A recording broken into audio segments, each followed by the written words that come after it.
Well, that's a horror movie. We just saw weapons. We did.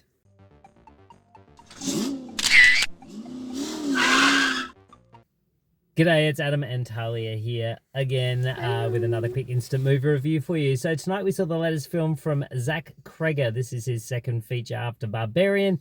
This one is called Weapons. What's it about, Thalia? It's about one day in the middle of the night, 2:17 a.m. to be precise. All but one child disappears from the same class with the same teacher, and it leaves the community questioning what's happening, what's going on, like who's behind this, and leads to a lot of disruption in the community and a lot of disruption and a lot of mystery. Sure does. We follow. And scary. It is scary. And scariness and So, scary shivers. The film is very much chaptered into, I think is it six chapters? Something like that, Something like that. Oh, it is six, yeah. Six or five. Starting off with the teacher at the school, Justine, played by Julia Garner. We also have Benedict Wong's principal, a whole heap of other characters that all somehow play a part in this crazy mystery that we're led into. So, Thalia, I suppose we'll talk briefly about Barbarian, which was Zach Cregger's first film. That sort of came out at a bit of a weird time, sort of COVID times. It kind of missed a lot of cinemas, but it did get a little bit of a cult following. What did you think of that film? I love Barbarian. Yeah. It terrified me. Absolutely. And I never want to go in basements ever again. No. But that was something that I established before I'd seen the film, but that just solidified for me. Absolutely. But I loved it. I thought it was very visceral. Yes. As is this film.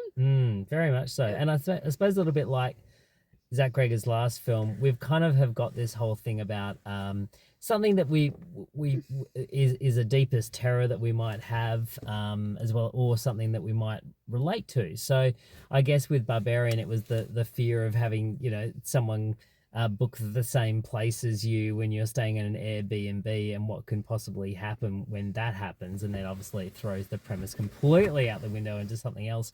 This one is about what happens if a whole heap of kids go missing, and where can you point the finger at. And interestingly enough, with this film as well, the title Weapons is quite interesting because, I think a lot of people would go into this thinking, has this got something to do with school shooting?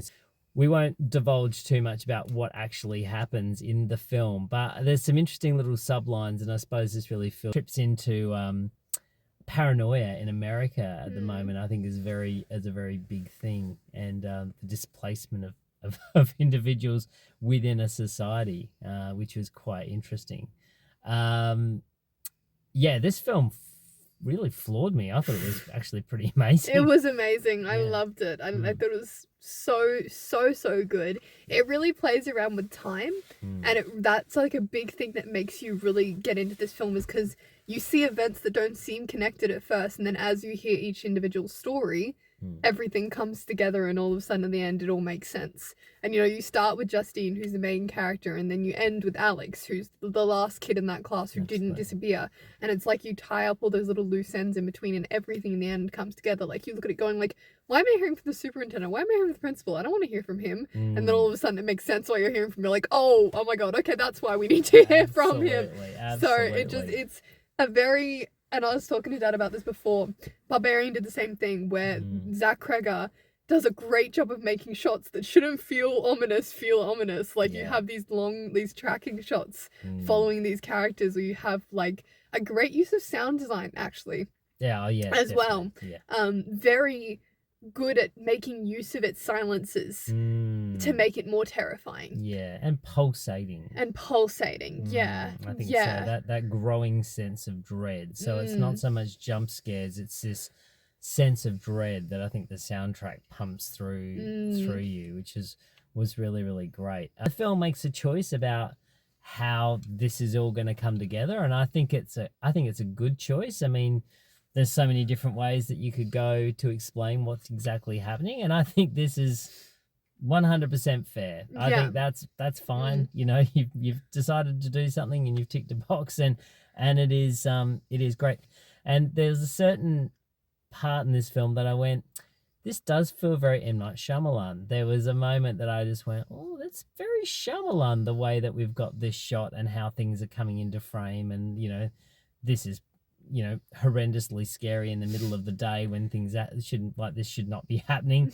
You know, like, so there was a lot of callbacks to Shyamalan in this, I feel, you know, but again, I think Zach Cregger's got his own style. So yeah, I thought this was an extremely well executed second film. Extremely. It was. I get scared in horror. I do, but not to this degree. I always say to Dad, thrillers scare me more than straight up horrors do because I can get used to horror, and I think that this film had the thriller essence of a horror film, where it built more on suspense than it did on straight up jump scares, like you were saying before. Suspense was its weapon. Yeah. Not as a pun, but literally. And it was its weapon that made it feel like a more effective horror film. If this had been a film based on jump scares, if we kept seeing dead children everywhere or whatever, like, you know what I mean? Like, I wouldn't have been as scared. Like, I wouldn't have been like, oh god, there's another kid in the corner crawling towards me, Conjuring style. Great. But the way that it uses suspense and the way it uses, oh, we don't know what's happening, even us as the audience don't know what's happening. Even we don't know where these kids are. Like, you have this whole sense of dread. You're almost like with the parents and with the teacher of like, I don't know what's going on and I don't have any answers until you start to get the pieces and all of a sudden it comes together. Absolutely. And I think this is very much like Together and Bring Her Back. I think what we're getting treated as now in this particular part of horror is it's this sustained horror. It's not being able to pull yourself away from an image that's happening in front of you. It's not so much the jump scare anymore. It's that it's coming and now it's here and we can't look away and it's just continuing. And it's the dread of it, of not being able to pull yourself away from something. So that's kind of, I think, where we're at now with horror. Yeah. I think we've gone past the, which I love and hate simultaneously, because I hate films like that because they scare me, but I love it because I've never really loved the whole like gory, excessively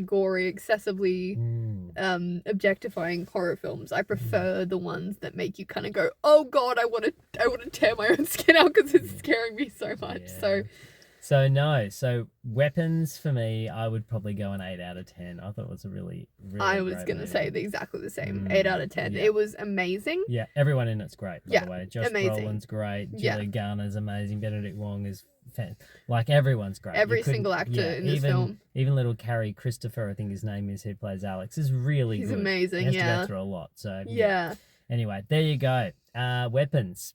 See it if you dare. Do it. All right, that is it from me and Thalia tonight. Hope you have the most amazing night. We'll see you next time in the car. Ciao, Bye. ciao.